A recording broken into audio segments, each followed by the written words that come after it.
quit matter in such a hurry, they left their commando uniforms behind and an armoured personnel carrier. It's true to say that many people in SWAT were fed up with government neglect and the state's slow, corrupt system of justice. But life under Taliban rule was something else. The Taliban said they are bringing Islam and forbade women from going shopping or drawing water. They put up signs forbidding women from leaving the house without wearing a burqa. Even when we went out wearing burqas with the men from our family, they still insulted us. And the dark side of Taliban law? Images shot behind the lines last year revealed 2 executed Pakistani soldiers. One headless corpse has been left on the ground for the world to see. Another soldier's body lies unburied in the heat of the day, his watch still ticking.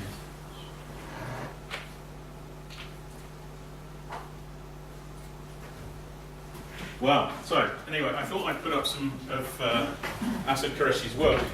I'm very pleased to see so many of you. I realise that it's reading week this week, and we're very lucky to have Asad Qureshi and his producer, Ahmed Jamal, here. Ahmed is here, who will also occasionally maybe say a few things for us.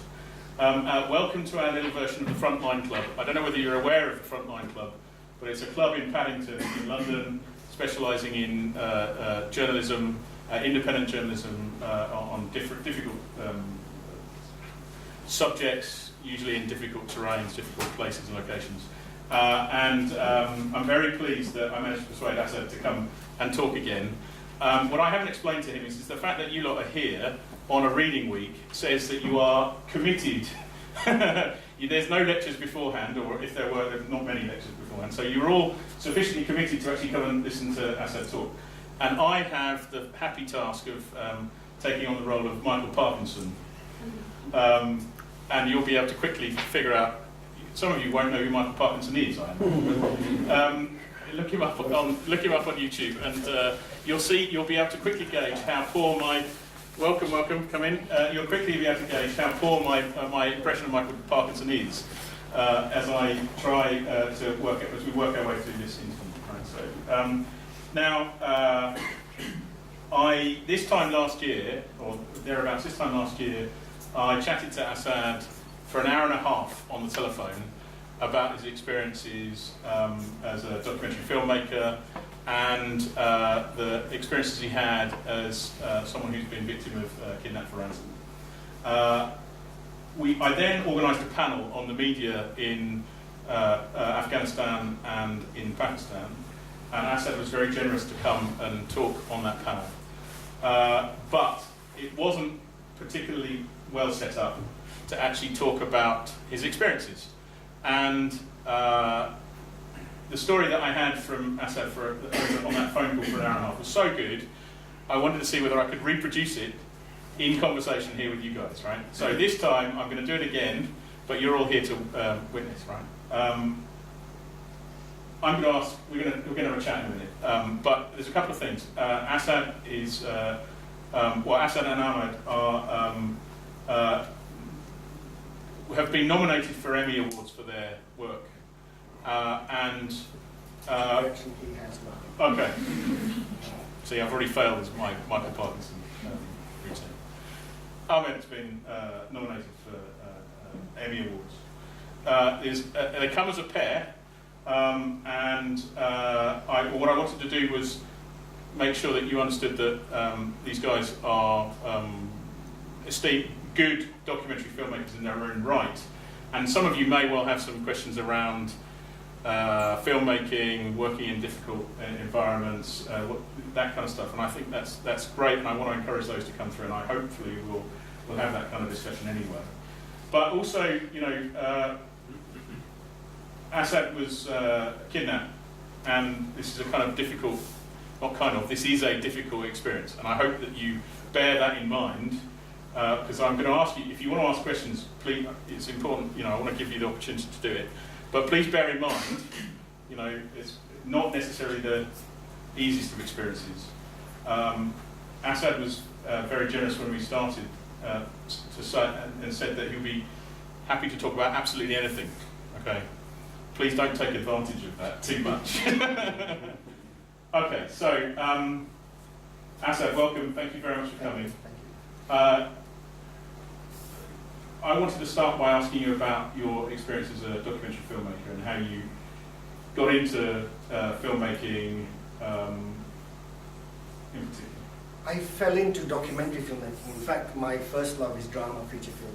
And I'm proud to say that I'm a protege of John Schlesinger, who was shooting Yanks in the north of England, and I just got elected to him and I was introduced. And I worked as a runner, assistant director on feature films, and one day met this man who was like tracked down runaway girls. And I just happened to like what he was saying, so I wrote a quick proposal and faxed it to Ahmed in London. I was in Bradford at the time, and suddenly I called it The Bounty Hunter. And it took off. I mean, it was a very sort of controversial film about this man forced to be taken girls home, and it's a fly on the wall film. Parliament discussed it, it was radio shows about it, television shows about it. And now there's 3 drama. One film called Catch Me Daddy, another one called Honor, and something based on The Bounty Hunter. But since nobody's going to call me up and say, hey, it's $50 million, you'd like to direct this film. So I fell into documentary making because it's easier to actually direct and put your own, stamp on it. How did you find Ahmed? The first time ever, I was in London. I was living in the north, and I was in London for the day, and a friend of mine was going to be acting in his first drama. And he told me, I was all crewed up, don't worry about it. I said, no, please give me his number and I'll call him and see. So I had my last 10p change standing in Dean Street, and I phoned him. I said, look, I'm assistant director if you're interested in having me. So yeah, I've heard of you. I said, in case we get cut off, call me on this number. Hence, that was 1984, and we've been working together since. How many films have you guys made together? Lots of things, sometimes small things, sometimes bigger things. We're now talking about what I believe call it is America's Inside Man Out, the story of FRK, Okay. the Fazlur Rahman Khalil, Okay. who has not recently been designated as a terrorist. And he's on the American terrorist list. Yes, yes. Okay. Now, Rahman Khalil comes back and has played a part in your Yes, very important. played a part in your kidnapping, which we're going to get into. What led you back to Pakistan and the films that you were making over the last 5-10 years? Pakistan is a very difficult country to work in, and that's the attraction. For any filmmaker, if the location is difficult, it's the challenge of getting that footage. There's adventure involved, and it's a beautiful canvas to work from. The country's absolutely beautiful. So I like that, and I just decided to move there for a while, and I was doing a lot of work with the army. You have family in Pakistan? Yes. Your brother is? My brother is a lawyer. He works out of Pakistan. At the time, my parents were there too. Okay. So since this incident, my parents have moved here because now wherever I go, they want to know where I am 2 times a day. Okay. In case I get kidnapped here too. Okay. Let's hope that doesn't happen. Okay, so you showed us the film up there. When did you've done? You showed me a couple of films as well. Panorama for ITN. Talk us through some of those films and what you've been. This was done in the summer of 2009. The Panorama. That's when the operation was being done in the Swat Valley to clear out the Taliban moving towards Islamabad. And then at that time, their leader was called Mullah Fazlullah, who was also known as Mullah FM, because he used to preach over the radio. And since then, would you believe, he's now the head of the Taliban as a whole. Right. So during that operation, we filmed, and he'd actually escaped into Afghanistan and then reappeared in Uzbekistan later. Okay. So that the panorama is actually restricted to that particular operation because we got good access. So how did you go about getting? How have you gone about getting the access for some? Well, I was very close to the what we call ISPR, Inter-Services Public Relations. That's the publicity wing of the Armed Forces of Pakistan. Right. And I've done a lot of work with them. You know, who you know, oh, okay, you come and do this film for us. And I managed to procure a lot of access. And when this operation started, one of the colonels said to me, just go out and shoot something. I'll arrange all the permissions for you. He just told me to go. I got this footage and uploaded it to Ahmed in London. So look, this is what I've got. Can we do a documentary? I've got exclusive access. Nobody else can shoot a documentary. They can do a news report, but we've got the access to do a documentary. Right. So it became a panorama overnight. These things don't shoot themselves, though, I imagine. No. I was director cameraman. In fact, there was a row between me and with this to who's going to direct it. I said, I am. Okay. Did you have some footage that you then needed to weave a story back through? Yes. Or Yes, well, did you have a story in mind? We had the footage of the these landings you saw. Yes. All that. The first landing, I was there for the first day of the landing in 3 months. And so that footage, because it was a start, we had it already. So we could actually say that from now on we can go to different places. And sometimes, you know, it's not scripted. You have to just take a guess as to where something interesting is going to happen. Okay. Were you always on the spot, or? Well, I was using helicopters like you use a cab, you know, and trying to be with the people where there was action going on. And when they're firing from the helicopter, I'm sitting right next to him, and there's some bullets coming back towards us too. Okay. So, were you always working within the security framework that was offered by the Pakistani army? in this panorama, yes, except for once, Okay. where we thought we were surrounded by the Taliban, but they would take us places. Okay. And this one, on the news report, no, I wasn't. Well, this one that you see here, I was, but the one I was captured, we were guaranteed access through some seriously high-ranking people, and it didn't work out. Okay. Well, this one you couldn't go because you have to get access to the army. It was an army action Right. to clear the Taliban. Yes. It was around the time when Malala was there Yes. doing a blog on the BBC. Yes. So it was like the army had to go and recapture the valley of Swat Right. from the Taliban. So there was nowhere to go Yeah. except if you're embedded. So this we Right. were embedded with the army. Yeah. That's the word. See, Oh, I was shooting with one camera, and my other cameraman was on the other helicopter. He's the one who got the footage of the bullet coming through the floor of the helicopter, hitting a soldier in the arm. And the one I was in was also being shot at, but we were much faster because it was a lighter helicopter. right. Have you, in terms of your experience of working outside the wire, beyond the security bubble, have you done a lot of that kind of work before, or? Never. Okay. You see, I just fell into it. It wasn't something that I grew up one day and thought, I'm going to shoot news. No. Right. It's, you have to make a living. So Right. it came my way, but I love the danger, the Okay. adventure. You know, I'm not going to be put off by that. And I'm going to justify that. Having said that, I think the journalist in the Jihadi, the murder of Daniel Pearl, was done without permission. So Right. Asad did the filming in Islamabad with Khalid Parja. Yeah. But we had to film it. It was very sensitive time. It was Daniel Pearl was killed in 2002. We started filming in 2004. Right.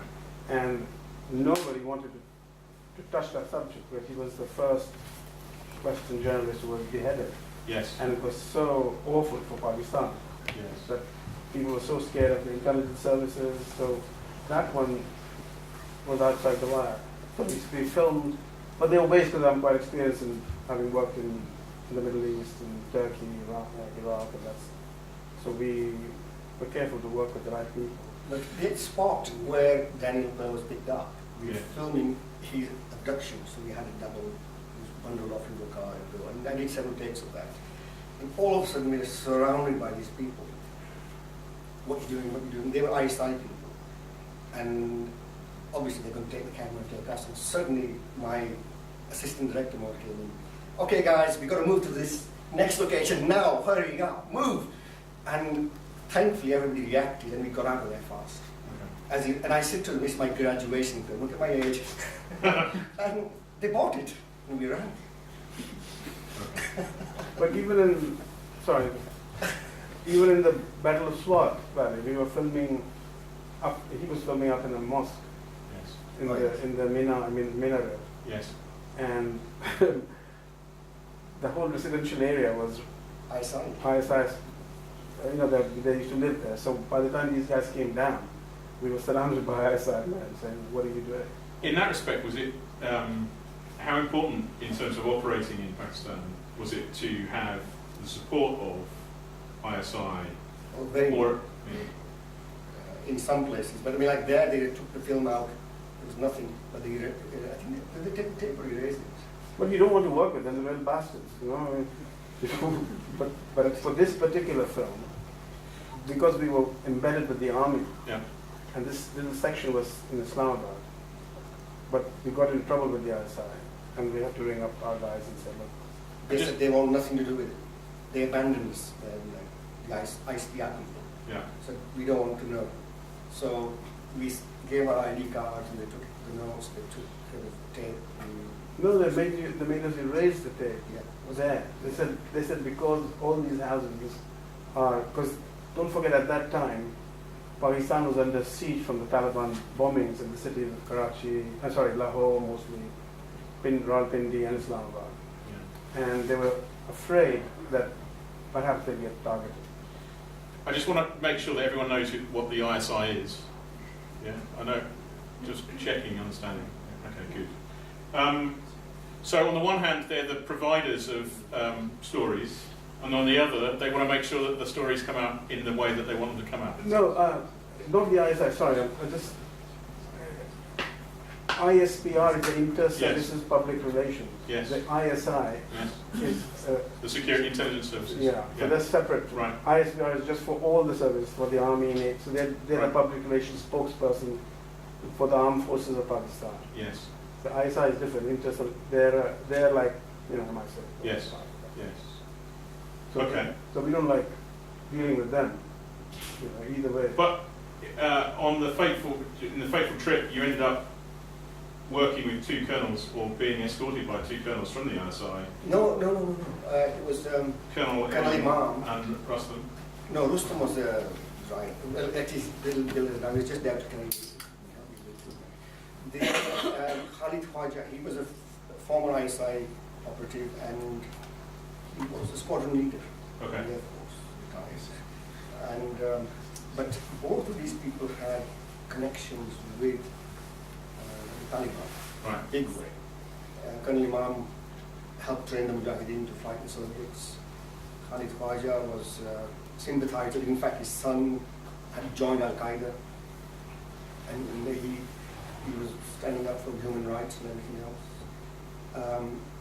And he'd gone out around February time to meet Hakim al-Masood, who greeted him, everything, come back, and he got the permissions. He was so excited, he phoned me and said that it's all done, taken care of.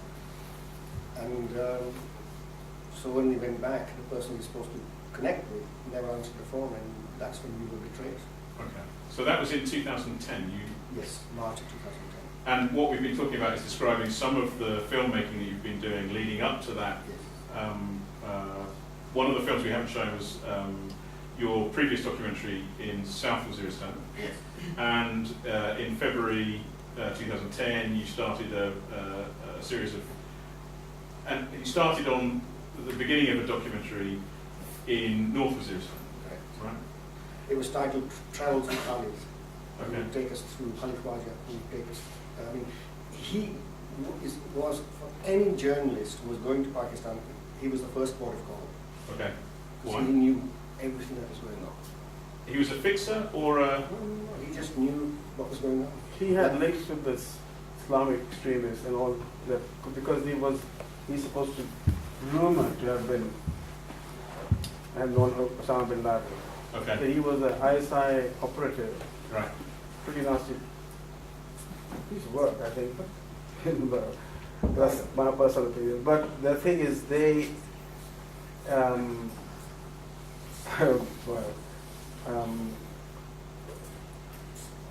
so during the Afghan wars, which is the 80s, we're talking about the Afghan Taliban, they helped, with the support of America, both Colonel Imam and Khalid Khwaja worked with those Taliban.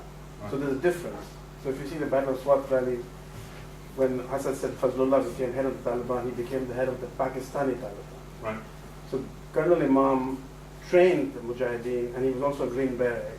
And in fact, Ronald Reagan gave him a piece of the Berlin Wall, which is on his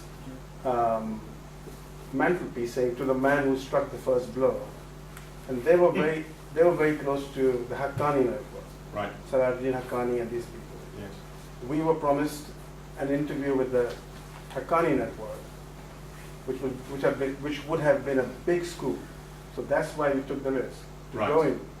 So it wasn't like we were not just following these guys. We were working on a very important story. So when Asad went in, I didn't go in. I was in Islamabad. There were various reasons why I didn't, but so you were following a very important lead. How calculated a risk was it? I had total faith in Khalid Khwaja until it reached a point where it just fell apart for me. And I thought, oh no, this is wrong. Okay. But if you want to go through the chronological order, I can tell you then or now. Let's start. Let's carry on with. Well, let's pick up with where you were. Let's not worry about the chronology. Okay, what happened was we were halfway to Waziristan, and he still hadn't made contact with his guide. And then a message came on my phone: "Do not go any further. No permission for journalists. Return." So we decided to return. I gave my phone to Khalid, and he looked. Fine, okay, we'll go back. Who sent that text? Khalid's sons, because he left 2 of his mobiles at home because they were monitored. Right.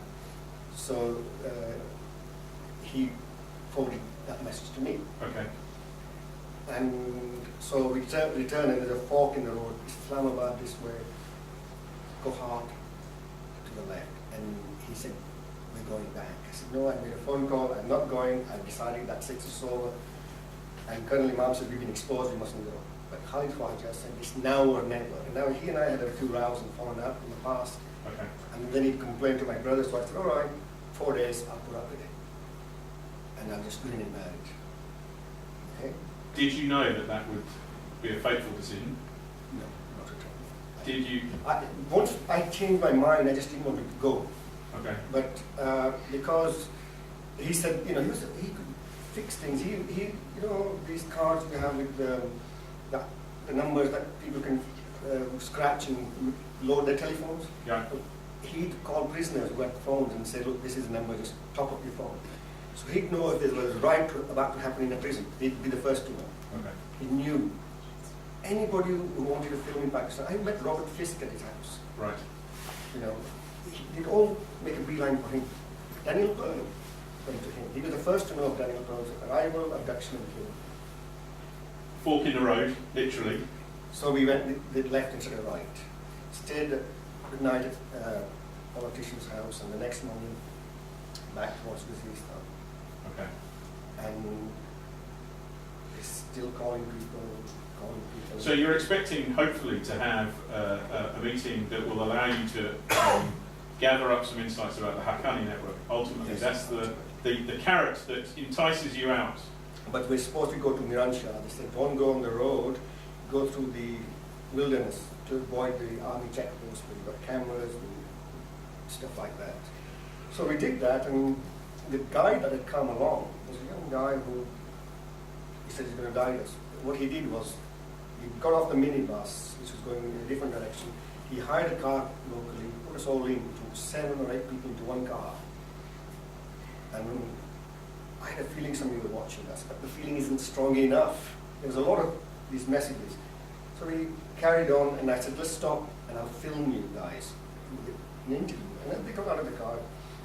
Colonel Imam said, I wish I'd brought my pistol.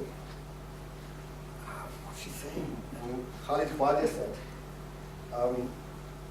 if anybody asks, we're doing missionary work and these guys are filming us.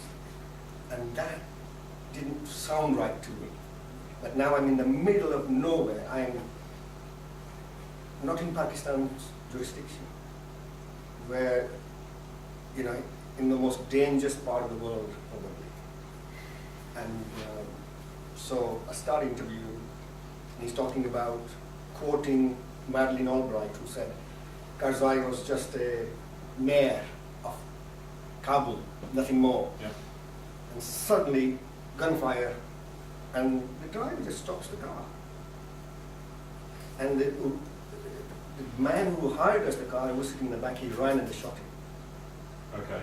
And then suddenly this guy is with a gun to me and get out of the car. And the door handles are broken, it won't work. So he opens it for me, pulls me out. My assistant is next to me, and they fire at him, his feet, missing him by about this much. And before you know it, they hit Khalid Khwaja on the head, knock his hat off. And I thought, what does one do in a situation like this? And Colonel Imam said, look, I'm your friend, and they slapped him on the face. And they pushed us to the ground, and the next thing I know was handcuffed behind my back. And I still have a scar to prove it. It was so tight. I'd never been handcuffed before. I did not know the more you struggle, the tighter they become. Okay. You see? So that was it. And then blindfolded. And then they put a sheet on us. They threw Colonel Imam in the back. And drove away. Khalid Khwaja was taken separately. I don't know. And that made me suspect maybe he set it all up. Right. How come he's gone separately and we're going in this direction? Which,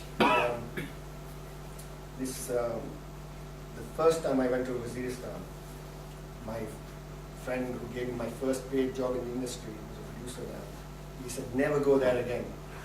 Don't take the chance. And he came into my mind, oh my God, he'll be really angry. I'd gone against his wishes, you know. And I thought that was the end. Where are they taking this? And then I used to listen to things in the drive as to where could it be. And they made out that we were being driven into Afghanistan. So then I thought, well, now I have no papers to come back home. So they didn't take a passport with me, so I don't know what's going to happen. But with these sheets on us, and the pain, sweating. How many of you were there at that point in the same 2 in the vehicle? front, 4 in the back, so 6, 7 in the back. Okay. And that were all kidnapped? No, well, there were 2 front at the front. Driving? Yes. And how And many there of you? was me and my assistant, and there the guy, supposedly the guy who was pretending to cry. He was, but well, I could tell it wasn't really crying. Right. And one of the gunmen sat next to us. Okay. The gunman arm in the back. Okay. Right. When, what happens immediately after that? Well, we tried for a long time. We got a flat tire. We had to wait, and they fixed that with us in the car.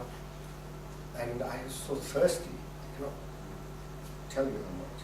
And then started to feel cold because all my clothes were wet with perspiration. And when we got to this place,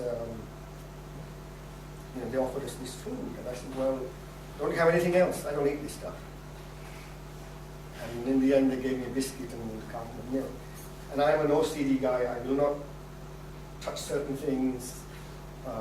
Very, very particular about things, And I just couldn't believe, here I was, this room was a mud hut where I think a wedding had taken place because it had decorations. And you know how, like the Colgate carton, well, it's got, obviously in the beginning it's a whole sheet and it's cut. So the whole sheet is stuck on the wall. Would you believe, decoration?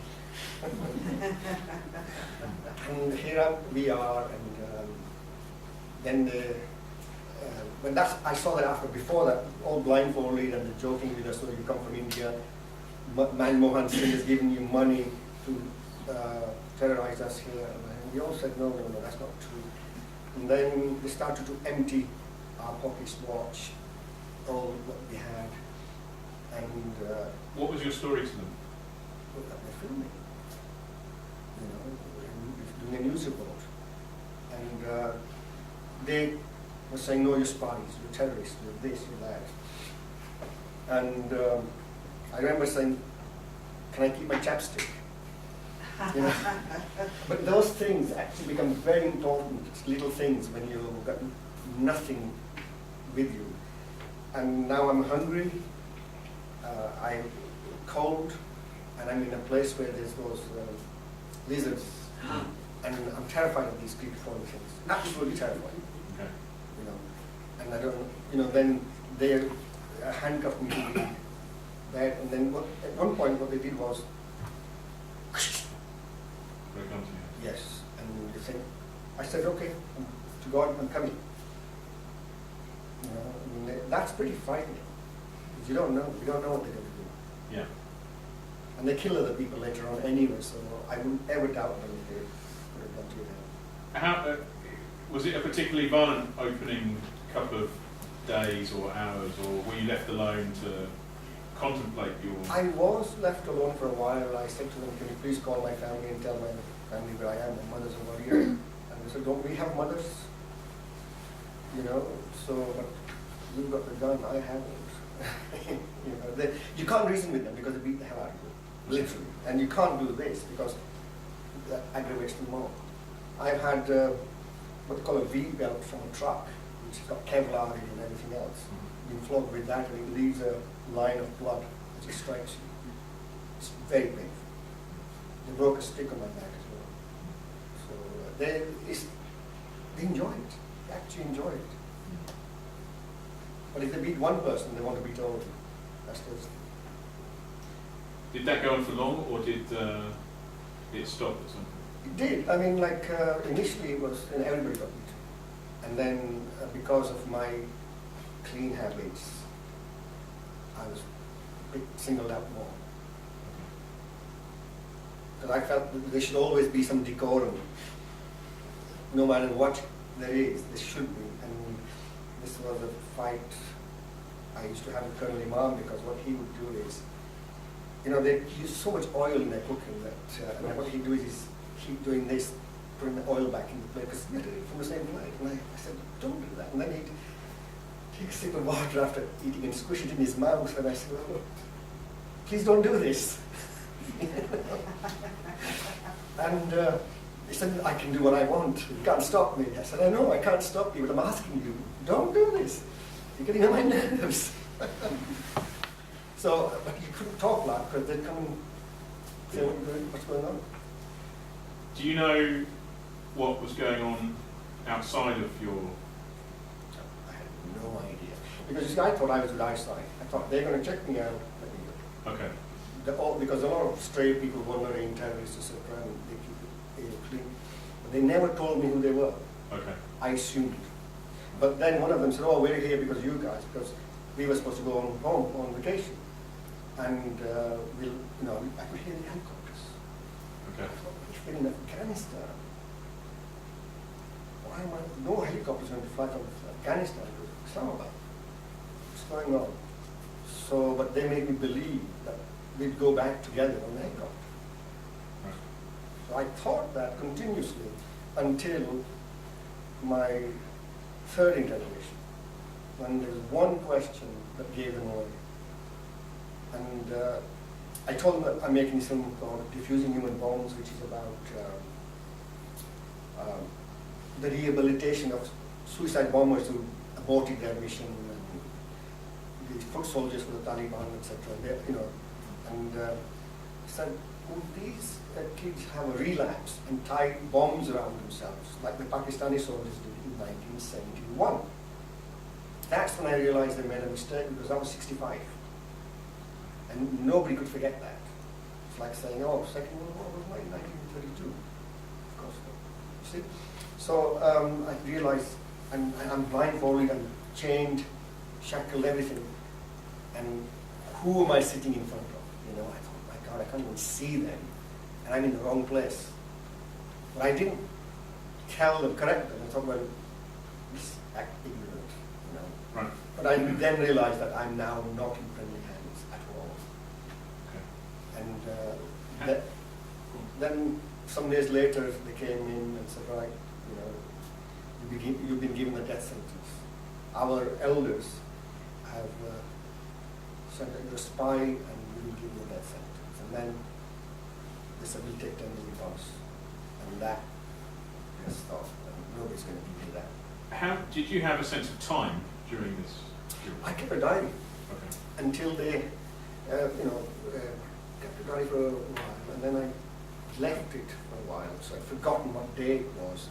In fact, the entry does start, Captain's log, star date, unknown. That's how it starts. And then I started to work out, because you see, you have to keep busy mentally, otherwise what's going to happen is that you're going to give up. And so, I mean, they had given me one book, which I'd read, and then, you know, like, how do you sleep? You can't always be praying. You know, even if you're a non-believer, in a situation like that, you become a believer, believe me. So I thought, okay, what shall I do? I used to count all the countries in the world, and all the capitals I could think of, all the American states, and I've done after that, obviously, or flowers, food, different types, vegetables, to keep my head busy. But I was in denial, I wouldn't eat. I said I'm going to eat when I get home. In the early days. For about a month I only had milk and biscuits. So, when was the first time they asked you to do a ransom note? And I'm going to ask you a question, I'm going to bring up the video. Date was, I think it was about 3 weeks in. 3 weeks? Yes. Do you think the objective for them all along was to get money? Or? Well, I told 100% truth. And I think that's what I didn't like, because I thought I was with the eyesight. And I think they realized my value then, that okay, he's from abroad, he's working in the town, so there must be money there. So they came up with a figure of $10 million. $10 million. Why don't we just, for the point. I'm embarrassed to hell about this video, everybody, but please go ahead. It was under different circumstances. Dear Param, I hope that you are well. I am fine and well looked after. At the moment, I am not sure of the location where I am, but I am being detained by the Asian Tigers. They are a very strong force. They are demanding a sum of $10 million for my release. Please talk to Alu on 0044. Give my number. I give your number.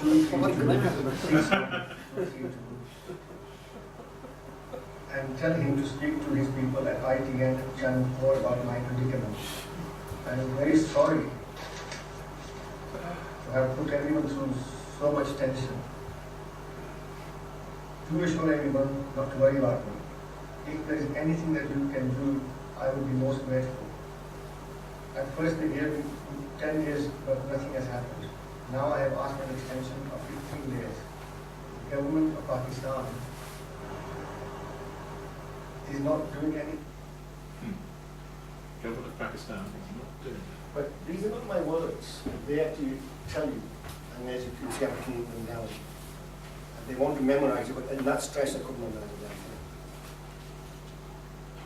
$10 million. Do US. you think that was a fair price? Not worth $2. No. What was the amount that the American government was after for Osama bin Laden? 25, and that's what I thought, that he's worth 25. I haven't done anything, and asking 10 million. That's not fair. You know? But, I mean, in fact, if we go just before this video, 5 men had come into my room, asked me to stand up, they blindfolded me. You know, I had 3 weeks beard on me. Yeah. They blindfolded me, handcuffed me behind my back and said, sit. Oh my God, I don't think they shaved my beard while I'm blindfolded, forcibly. And because they want you to look smart and that you're not sort of deteriorating. And that, I felt violated that they've done this to me, whereas they could have given me a reason to get rid of you here. You know, they did that. And so with all that pressure, and then standing in front of you, masked, you know, most of the time they're hooded, you know, you can, there's a gauze kind of place, you know, for their eyes and mouth. You can't see who they are. And that's even more frightening, you see. Was that video the first time that the outside world had heard from you? Well, there have been news reports and a couple of phone calls from the terrorists. Yeah. But this was the first time they have seen me. I seem to remember you showing a more sinister video at some Yes, point. yes, that's the second time. That's the second Yes. negotiation. Yes, with point. the newspaper in front of me. Yeah. So, I guess it's a good opportunity to say, what were you were still in Islamabad? Well, when we first heard, I was in Pakistan. Yeah. Then I went to see his brother. You know, when kidnapping takes place, there's a certain procedure you follow. And because we've all had to fill out certain forms for hostile environment filming, things like that. And there's certain procedures when somebody gets kidnapped. So when I heard Asad was kidnapped, I was in Karachi then, so they said, the commissioning editor said, look, go back to Islamabad. I said, the procedure is that we have to get in touch with his brother first. And his brother was in Turkey. So he came, his brother flew back 2 days later, and I went to see him. And then I was asked that I should leave because we thought if the ISI picked him up, that the next person to pick is me. Right. So I came back to the UK. Right. And shortly afterwards, I think the first phone call they made was to me, because he has my phone number. So they called me and said, Asad Qureshi is our prisoner. We'll call you again tomorrow, tell you what to do. So, Was it an advantage, do you think, to have ITN and the accoutrements associated with a news channel involved, or was that actually making things a little bit harder for Asad? If you ask my brother, they were more trouble than me. Why was that? Well, they didn't really do anything except pressurize him and throw everything on him. In fact, one of the people said, you know, we value the British life more than the Pakistani life. So my brother said, I don't want to deal with you, and he was forced to come back. So, and he felt that these guys are advising him, but it's all the wrong stuff. And they themselves are scared, sitting there in a hotel. Yeah. And every time he went to see just to come back a little bit, has the broadcaster brought their own security people yeah. to Pakistan Yes. to offer independent advice, counselling and support for your... could I say, to be fair, without the backing of ITN and Channel 4, Right. things would have been much more difficult for them. Okay. There was a procedure that we followed when something like this happened. And when Asad got kidnapped, the most important thing was to keep Channel 4 out of it. Okay. Because then the ransom would be much higher. So the Western involvement of a news broadcaster increased the price for... It would be totally disastrous for them because they would ask for a lot more money. Right. Sooner. But $10 million strikes me as being quite a... Well, that was just like something they pulled out of the hat. Is this a lot or? So, although, A lot, yeah. I was... or maybe this is not the time to discuss it, but although there are certain, the way the channel dealt with his brother, Right. but they were totally behind, and particularly the commissioning editor who now works for BBC, he was like much more eager for me to do something than, like he was saying, go to Islamabad. I said, well, what am I going to do there? If I go there, because I knew the situation there. Yeah. So, I don't want to contradict Asad, but because he's been through a terrible experience. But the support, they set up immediately after my phone call, they said, now, no more phone calls to you, they'll have to go to his brother. So they set up a whole security system. And without that system, you know, you would have been in a lot more trouble. FRK's involvement is what did it. So FRK. Yes, FRK. No, but that's separate. Let's just rewind a little bit. I Well, want to I'm talk about your brother quickly, because your brother is kind of crucial to how you found your way out of the predicament you were in. And in particular, he's got a particular background, right? So why don't you talk about your brother very quickly? And Yes, my brother's a barrister and he practices out of Pakistan.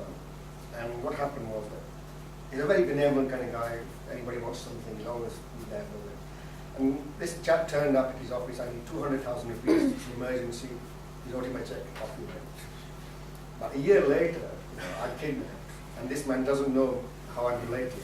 But somebody tells him that guy who gave you this money, well, this is his brother. You know, this was in the newspaper. So he presented himself. and who was the chap that asked for 200,000 rupees? Was he connected to? Yes, he was connected to a guy called Fazlul Rahman Khalil, who's now recently put on the American terrorist list. So the man that helped you get out of your situation Yes. is now wanted by the Americans Yes. for terrorism. Yes. Okay, just want to make that. How So strange is that? he's the head of the Harakatul Mujahideen, HUM. Not anymore. But he was. Yes. So that's why it's big. So this chap presented himself. I don't want to give names because some of them don't want their names to be given out. So he took my brother to this man who said, listened, just listened and didn't say a word. And said, come back tomorrow. And the next day he said, I can't do anything for your two friends, meaning Colonel Imam and Khalid Khwaja. Obviously, and normally in my book I'm writing, I said when in the book he's known as Mr. Z, when he speaks, Waziristan listens. So, It's a very influential man to have persuaded to. yes. Did your brother know that when he offered up the 200,000? No, he had no idea. This No poor idea. man is come to him for money. He had no idea he had other connections. It's just, I think, So it's completely accidental. yes, what goes around comes around. You do a good deed, it comes down. I mean, that's what really happened. And it sadly didn't work for Khalid Khwaja or Colonel Imam. The ISI put up, how much is 1 crore? A million? What? Not £1 million? No, about 80,000 pounds. Okay, they put up that money to give it to somebody to bring Colonel Imam back. Right. He didn't come back. That's the ISI. So the ISI couldn't reach him, reach you, or reach one of their colonels. And £80,000 was insufficient to persuade someone to give up the information associated with the colonel. When did you find out that the colonel had been shot? Oh, I think Was it that sometime after? February. We came out in September, Okay. February next year. Okay, so let's just go back a little bit to your brother, because your brother is actually, and I wanted to just tease out quickly the relationship between your brother, how successful your brother was at negotiating, compared to the setup that, and I don't want to suggest that they were rivals, but I am No. interested in the dynamics of that. No, they were working together. Yes. Okay, But he was the point man. He had to Right. do everything. Even to the point when, if my brother was to go and see FRK, yeah, he was, now the channel people said, don't come and see us the same day. Security was so important now, and safety of everybody. Yeah. He had to go another day and talk to them. And they had telephones exclusively for one purpose, for one another. They couldn't call anybody else from that number. okay. So that was monitored. Well, why weren't the ISI themselves following the leads that your brother was unearthing? Well, nobody offered help. The army, police, government, they weren't interested. Truly. He met the head of the police. He said, nobody's going to be interested in this. You're going to do your own thing. Remember, the former Prime Minister of Pakistan, his son's been kidnapped for over a year. Nobody knows where he is. And in fact, I know a lot of money's been spent on him because FRK told me. You didn't know all of this was going on, but did you, how far into your kidnapping did you get before you started to... Did you lose any hope at any point? Many times. I mean, in fact, I thought and contemplated suicide. And I'm, you know, like, nobody wants to lose. And here, I thought if I was dead, there's no ransom paid to them. I was free of this humility and beatings, and so I'd be liberated. And they wouldn't get their money. So I thought about that, and then I thought about my family. It's certain things people say to you that stick in your mind, and I thought, well, I'd let them down. They think, my sister once said that I was the strongest man she knew, and I didn't want to let her down. Yet I can do a hangman's knot, learn how to do that. I could hang myself very easily. It was very attractive, this beam in the ceiling, sort of beckoning me, challenging me, you know. And for me took a lot of strength to step back and say no. And the next night, there's a firing going on. Rocket propelled grenades going on behind everywhere. And I thought, well, only earlier I was going to kill myself, but now I might get killed anyway. And I think that prompted the move from that location to another. So, I just want to explore. Now, you've been, I don't know how long you were, your total length of captivity was 165 days. And at some point, the negotiations started properly to bring you out of captivity. Yes. And I just want to explore quickly how that unfolded, or how you felt that unfolded. Maybe this is an opportunity to compare and contrast your different experiences of that process. But it started with your brother, and I understand that the price, the $10 million, started to come down at Drastically. some point. Drastically. I mean, I had no idea what's going on in the outside world, except for, I think it was three things. There was a plane crash in Islamabad, there were floods, and sadly, and I don't watch cricket anymore, that the Pakistanis have been match fixing. That's all I knew, and that's from these, their leader, Sabir Masood, who was the leader of the Asian Tigers. Right. And he was disgusted that they've cheated, match fixing, yet they didn't see any harm in killing innocent people. They're happy to kidnap and kill, And but yes, match fixing. match fixing was out. Strange as it sounds.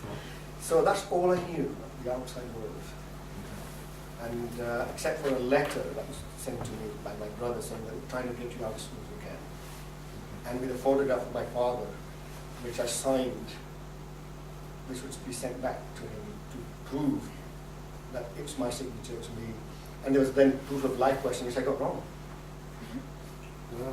Because only I would have known that, and my brother would have known that. And I'm going to explain what it is. My brother had this guy working for him, and sometimes lunch was sent to the office from his home. And this young boy who was trying to learn English would say, "Sir, there's some sleep as well." Rather than calling it sweet, he'd say sleep. So the question was, in the proof of life questions, what did Sajid say after lunch? I couldn't think.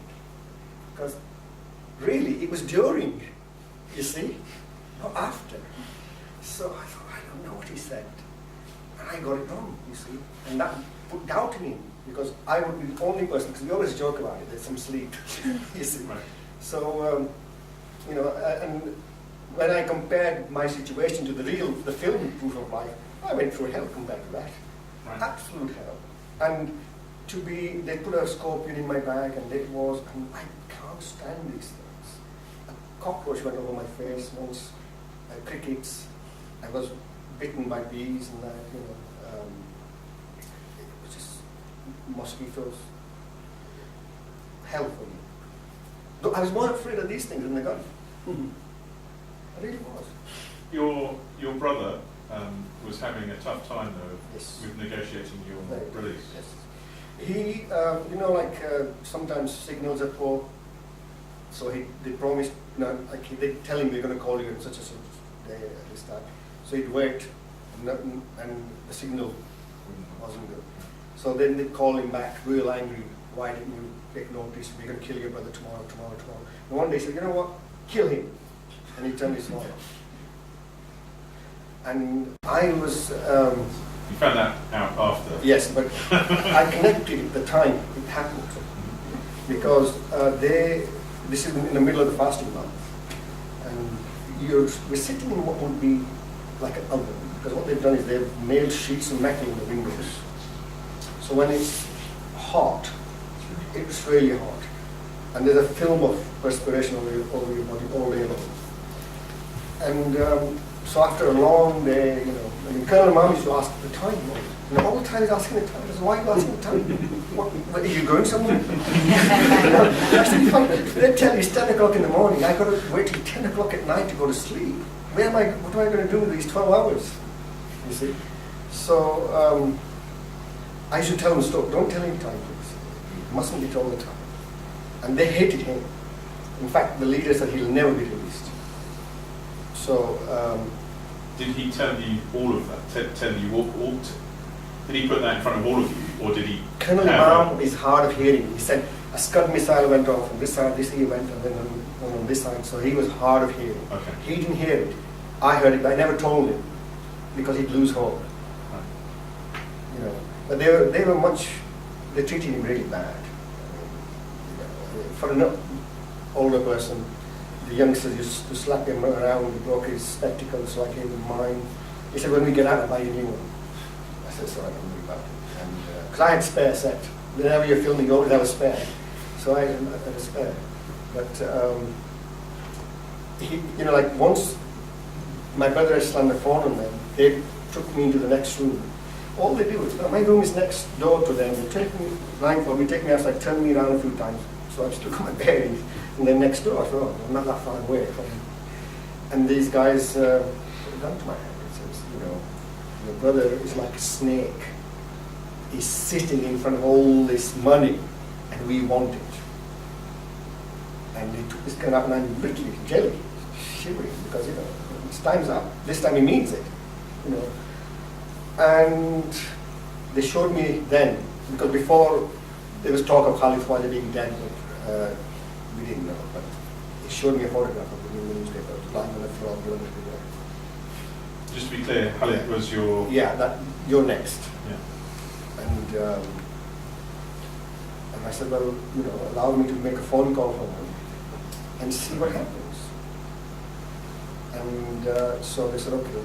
So they drove me forever somewhere. And, I phoned my parents' house. Nobody's answering. Phone's been cut, you see. For security reasons, they were in England. I didn't know that. I phoned my brother, no signal.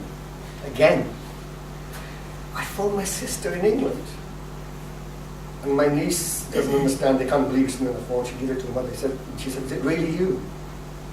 I said, yes. Is it really? She can't believe me. And I said, well, I have a white cat. And I just burst into tears. And they just slammed the phone and, again, you're dead. And they drove me away. And they're waiting in England for me to call again, and there's no call. Till about a week, 10 days later, they took me again. But I learned on this occasion that, okay, I'm not in Afghanistan because I didn't have to drive Pakistan coast. I learned that much. Yeah. So the next time I phoned, I said to my brother, I was so desperate, I said, look, it was a Sunday. I said, it's Monday tomorrow, why don't you do something and pick me up on Wednesday? It was 2 weeks later. Those were the longest 2 weeks. That my assistant Rustam said, your brother's not doing anything for us. And he was very abusive. And he'd become like that, So, did your brother actually have to pay any money? To this stage, they have paid something, but I don't know the amount. And he says, it's better that you don't know. So I said, fine. But it was certainly, he said, wasn't 10 million. And then when I was handed over to Al-Qaeda. So let's just, do you know how that particular sequence unfolded? You were saying, how did you know you were being handed over? Well, and how did you know you were being handed over to Al-Qaeda? The night their leader came to our room and said, you are being released in the morning. Happy, tears. And Colonel Imam said to me, you better say a short prayer to thank God for the release. I said, okay, go. So we're all glad and little smiles on our face. And shortly afterwards, they came in and said to Colonel Imam, you need to come and do your statement. I said, what statement? We're going home tomorrow. No, no, no, he needs to do a statement. I didn't believe that. I said, something's up.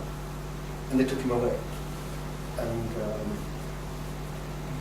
I stayed up all night, partly happy, partly sad that I don't know what's happened to my colleague. Because, you know, there's the camaraderie between you now. And, you know, in the morning, it's time to eat, to begin the fast. And they brought this metal plate which had, they were eating from. And I hated that. And like they drink from the same cup and then expect you to drink. And I used to turn it around because they watch you. They want you to drink from that cup, not throw away the tea. So I said, what about Colonel Imam? Oh, he's eating. Okay. Comes morning and I said, Colonel Imam's not going, is he? And they said, if you ask any more questions, you're not going. And Colonel Imam had a pocket Quran. They took that to him and I thought, he's accepted, he's not going. He's asked for that. It was gut-wrenching, you know. But at the same time, I wanted to get home. But I felt, you know, like it wasn't my decision to come here. It was Khalid Khwaja's. I don't bear the responsibility because I had absolved myself and I want to go home. And so when he died, I feel sad, but it's not my responsibility. And I never knew Colonel Imam before. So he came along. Again, the first I saw him was when we were driving back towards Waziristan. So when we left in the morning without Colonel Imam, these guys said to me, the people we're handing you over to are boys in a man's game. And you're to tell them that we've come from a certain place. And I said, I can't remember all this, tell me because. So, and then they've given us 2,000 rupees each for expenses. So we driving. Remember, Eid is down the corner. And they stopped and bought a goat and took our money. You know, bought the goat from our money. So this is how bad those people were. And, you know, they're talking to people on the radio and they can meet you this place, that. And then the car stopped and somebody asked me, hey, you're Asad Qureshi? I said, yes. And suddenly he whipped off my blindfold and this guy's smiling. And it was very quick because people could start firing and it would be all over. And we were driven away and they laid a banquet for us. You know, and I just said to this guy, who are you? He said, like, we're Al Qaeda. So really, can I make a film about you guys? I literally said that. Because, you know, you just, as a filmmaker, you just got to do that. And he said, we need to ask permission from higher up. And I think he was rather being tactful or something. But then they showed me all their guns. Some of them were serious pieces of machinery. And we took this from an American soldier, we did this, this is our jewelry. So now we're going to take you to make a phone call to your family. So I said to their leader, I said, can I carry your gun? Because I've had guns pointing at me for 6 months. He said, yes. So I carried this gun, it's green, some serious piece of machinery, really. But after I got heavier, I said, I'm done with it, thank you very much. And so I made a call to my brother, I was almost in tears. He said, if you get here this time, by midday, I'll book you a flight to England. I said, I can't do that. I don't know how long it's going to take. Just wait till I get there. So, as we, you know, like the next day, well, no, that same night, we had a calendar in the room. I counted the days again and again and again. Kept counting. In fact, it's really 166 days. But because they took us late in the afternoon and they released us early in the morning, I rounded it off to 165 because it would be extra hours if it was 166. But I kept counting over and over and over again. And then at night I didn't sleep awake because I wanted to just stare at the sky. I was eaten alive by mosquitoes, but I just wanted to look at the sky. Freedom. Because I hadn't seen the sky for such a long time. And the moon and all the stars. So, you eventually hooked up with your brother? So we're driven, as we're being driven back to Islamabad, the place I was standing, 15 minutes after I left, a drone strike kills 2 people of the Al Qaeda people. So we finally end up in Islamabad. I meet my brother and he said, you know, these people, they will not last. They will not see 2011. 2 weeks later, I got a message in England, they're dead. The leader was, and his brother-in-law were kidnapped. They broke their legs with the butt of a rifle, and they were shot in the face so many times that was beyond recognition. In all, I think they had lost either 10 or 12 men. I lost 2. So I think it's bad business sense in that part. So, you came home, So, and I guess the process of bringing yourself back to... well, I went back to finish off diffusing human bombs. Okay. Because I was worried while I was in captivity that somebody else is going to finish it for me, take it away from me, and I was really praying that that wasn't happening. And thankfully, the army people like frozen for it till I came back. Okay. And because it wasn't their money, they weren't spending any money. So if it never happened, they weren't losing it. But we hired somebody else to do it because the film was financed by the oil office, and they said, if I'm involved, no go. Okay. So this other guy didn't bring back what we wanted, so I went back. I'm doing my film. It's mine. So. Okay. So I know that we're lucky because we're getting a preview, I think it's fair to say, of what you're doing now, which is getting to grips with all of the things that have happened over the last, well, since 2010, Yes.